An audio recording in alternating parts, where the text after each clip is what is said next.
SC थी तो मुझे डांटना बहुत मुश्किल है, काम मेरे लिए मुश्किल काम है। लेकिन ये जो मेरा गुस्सा है ना, इसको ये सबने समझ लिया था कि ये मैडम का होता तो 2-3 मिनट के लिए। तो मैंने जब डांटना होता था ना, मैंने कहा बुलाओ या बुलाने को नदीम साहब को बुलाओ। तो ये मेरे सारे स्टाफ को पता होता था कि ये मैडम को सिर्फ 2 मिनट के लिए गुस्सा आना है। मैडम वो तो नमाज़ पढ़ने गया, वो जब तक नमाज़ पढ़ के आता था और जब तक वो पहुँचता था उन लोगों तक मेरा गुस्सा ठंडा हो गया। ठीक है, तो फिर मैंने स्ट्रेटजी चेंज की। अब जब गुस्सा आता है उसको देयर एंड देन इम्प्लीमेंट कर उसी बात ठीक है, देयर एंड देन उसको मैं वेट नहीं करती कि कौन कहाँ है, फ़ोन पे वो जहाँ होगा वही उसको उड़ा दूँ, ताकि ये मुझे भूल ना जाए पाए। बाकी मैं एक बात आपको बता दूँ कि जब आप सीनियर पोजीशन पे होते हैं ना, तो आपको ये एक मुख्तलिफ किस्म का स्टाफ आपके साथ काम कर रहा है।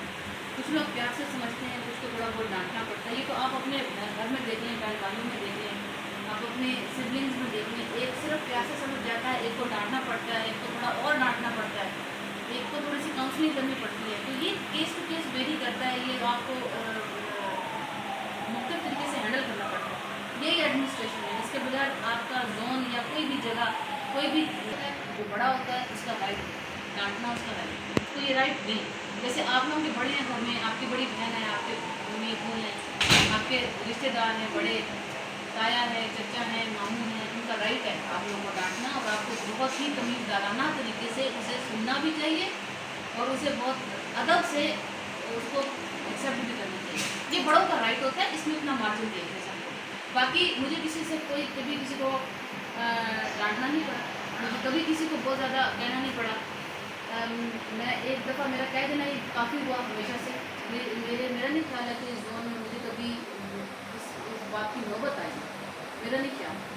बाकी मेरी तो मेरा ख्याल है कि किस्मत में नहीं है डांटना। मैंने तो आप लोगों को ज़रा सा हल्का सा ये कह दिया कि भाई आपने मेरे बैठने तक बैठना है, तो आप लोगों ने जो उस पर फ़ौरन ही एक्शन ले लिया और हमने कभी हम नहीं बैठ सकते, तो ये हमसे नहीं होता, हम इतनी लेट नहीं बैठ सकते, ठीक है ना। और दूसरा ये है कि मैंने आप लोगों से वादा किया था, मेरे होते हुए कोई ऑफिसर ट्रांसफ़र नहीं होगा, कोई स्टाफ ट्रांसफ़र नहीं होगा। तो मैंने किसी को अपनी होते हुए मैंने किसी को भी होल्डिंग से ट्रांसफ़र नहीं किया। हाँ, इंटर यूनिट तो ट्रांसफ़र होती रहती है। मेरे पास लोग आए थे कि आप अपने कुछ बंदे हमें दें कि हम उनको ट्रांसफ़र करेंगे इंटर जोनल, क्योंकि ये रिक्वायरमेंट है बोर्ड की कि आप एक जोन से दूसरे जोन में। मैंने उसको कहा कागज़ों में कर दो, लेकिन वैसे में ट्रांसफ़र। तो वो ये है कि वो मैंने वादा आप लोगों के साथ किया। बाकी अब वही है, अच्छी टीम रही और उसके हमारी बहुत अच्छा टाइम गुजरा।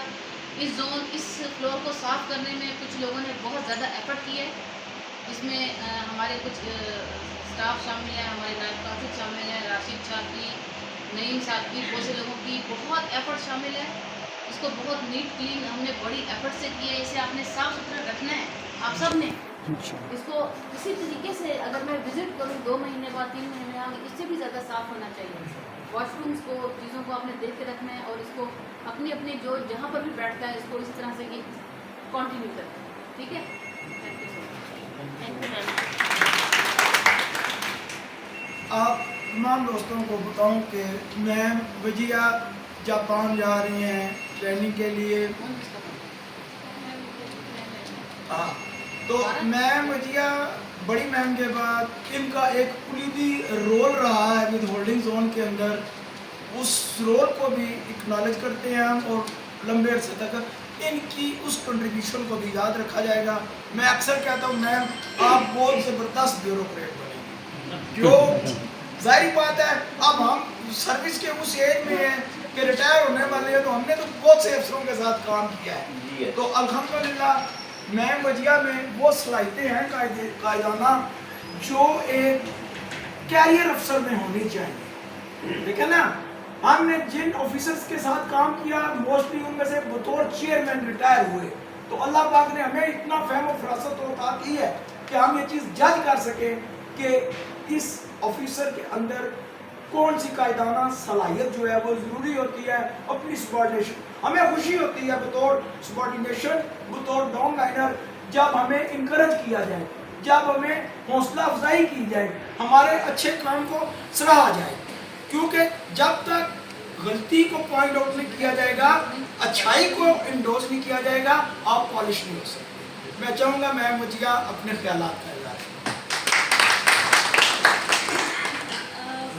इंसान मेरा ख्याल है ज्वाइन करने के बाद जब हम लोग आते हैं फील्ड के अंदर तो बिल्कुल ही ट्रेनिंग के बाद हम बस किताब पढ़ के आ जाते हैं कि ये टैक्स लॉस की किताब है और इसमें ये लिखा हुआ है, इसको इस तरीके से कर देना है। जब करने पे आते हैं तो पता चलता है कि बीच में क्या क्या चीज़ें और वो एसोसिएटेड है। जो चीज़ हमारी ट्रेनिंग में से मिसिंग होती है फैक्टर, वो है ह्यूमन इंटरेक्शन का। ह्यूमन इंटरेक्शन किस तरह से होना है, किस तरीके से डीलिंग होनी है, वो हमें नहीं पता होता। और वो मेरा ख्याल है ट्रेनिंग के मौके पे इतना कोई ख़ास सिखाया जा भी नहीं सकता अगर आप कोशिश भी करें, because some things are learn in field by going through the process practically. मेरी खुशकिस्मती ये रही है कि मैंने दोनों जो मेरे कमिश्नर्स दूसरे हैं, मैडम नफीसा के साथ और फिर मैडम नाजिया के साथ, I have learn a lot from both the commissioners. और दोनों, मेरी खुशकिस्मती ये रही है कि दोनों बड़े पॉजिटिव जो रिपोर्टिंग ऑफिसर्स मुझे मिले हैं,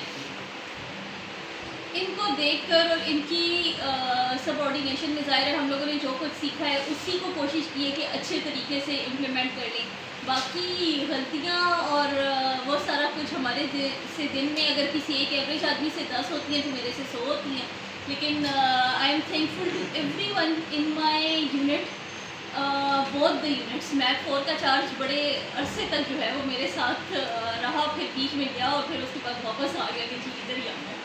तो मैक 3 और मैक 4 के दोनों यूनिट्स में I have been very lucky कि मेरे पास, मुझे इस चीज़ को कहने में कोई वो नहीं है कि मेरे पास बेशक यूनिट 2 और 1 वाले बाद में लड़ते रहे, मेरे पास सबसे अच्छा स्टाफ था पूरे with holding zone. And I am really thankful to everyone जिन्होंने बड़ा साथ दिया मेरा। और बहुत सारी जगहों पर बहुत सारी चीज़ें जो हमसे नहीं भी हैंडल हो पा रही होती थी, इतना एफिशिएंटली, इतने एफिशिएंटली भी, और कहना चाहिए कि अपने तमाम एफर्ट, उसको तमाम सलाहियतों को ना बेस्ट तरीके में आप लोगों ने यूटिलाइज़ करते हुए उन टारगेट्स को अचीव किया जो कि हमें बिल्कुल इम्पॉसिबल लग रहे थे एक टाइम में। So I am thankful to everyone जो कि यहाँ पर मौजूद हैं, तमाम लोगों ने, और जो लोग यहाँ पर मौजूद नहीं हैं उनमें से भी जो लोग हमारे साथ काम करके और अब कहीं और ट्रांसफ़र हो चुके हैं या जा चुके हैं, तमाम लोगों का बहुत ज़्यादा रोल रहा है। I am really thankful to every one of you. और आई थिंक कि जो भी नया ऑफिसर आएगा, जिस किसी को भी, अभी तो ज़ाहिर ट्रांजिशन पीरियड में हम लोग, लेकिन आप लोगों की इतनी अच्छी वर्किंग स्पिरिट है, I think the officer will be very lucky to have you instead of you being lucky to have the officer. Thank you so much. Ma'am के बाद आप सबको पता है कि इशरत स्टेनो जो है हमारे APS, ये जुमेरात को इनकी रिटायरमेंट है। और मैं, चूँकि आप सारे हम जमा हैं, तो आप सबको ये मैं बताऊं कि हमारा प्रोग्राम है कि इशरत साहब को रिटायरमेंट वाले दिन हम एक बारौनक और एक पुरवकार जुलूस की सूरत में इनके रेजिडेंस तक लेके जाएंगे। जो लोग वॉलंटियरली हमारे साथ शामिल हों, ठीक है, वो हमें नोट करवा दें। जाहिर बात है पहले बंदों का पता हो जाना चाहिए कि ये बंदे जाएंगे, फिर अगले ने अपना भी मामला करना होता है।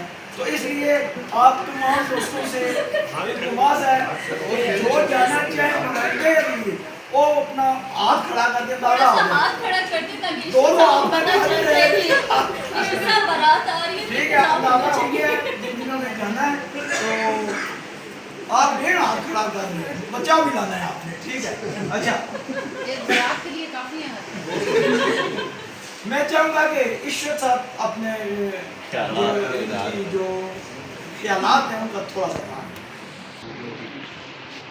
अच्छा बोलो। मैडम नाजिया के साथ तो मेरा 2012 से साथ था, जब ये AC आई थी तो उस वक्त भी मैंने इनके साथ काम किया। फिर ये ADC हो गई, हम BTB में रहे 2 साल इकट्ठे, और ये उस वक्त भी बहुत खुश दिल और बड़ी हार्ड वर्किंग से ये काम करती थी, और मतलब बहुत ख्याल उस वक्त भी हमारा रखा है। और मैं ये बता दूँ आपको कि इंशाल्लाह ये नेक्स्ट चीफ होंगी इधर। और बाकी मैडम रजिया से तो हमने बहुत सीखा, मैंने खासकर बहुत सीखा, क्योंकि इनके साथ मेरी ड्यूटी ये लास्ट के 3 साल सारी इन्हीं के साथ थी और इन्होंने बहुत मेरे साथ हमदर्दी के साथ और मतलब एक जो होता है टीम लीडर की तरह मुझे इन्होंने गाइड भी किया और मैं इनका बहुत शुक्रगुजार। Thank you. क्योंकि टाइम कम है, फिर नमाज का भी सिलसिला है, मैं चाहूँगा कि इशरत साहब को मैम कमिश्नर अपने हाथों से ये एक सर्टिफिकेट और गिफ्ट जो है वो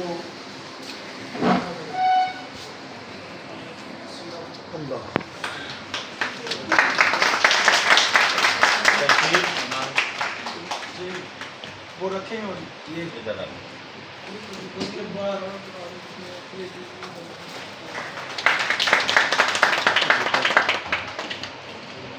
ये बुके ही पूरे साथ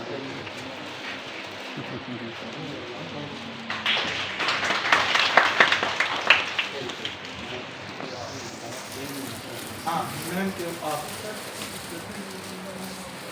किसने था सोफे पे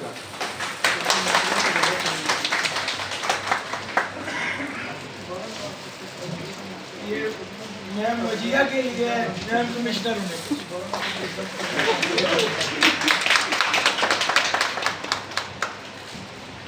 आप सबका बहुत शुक्रिया।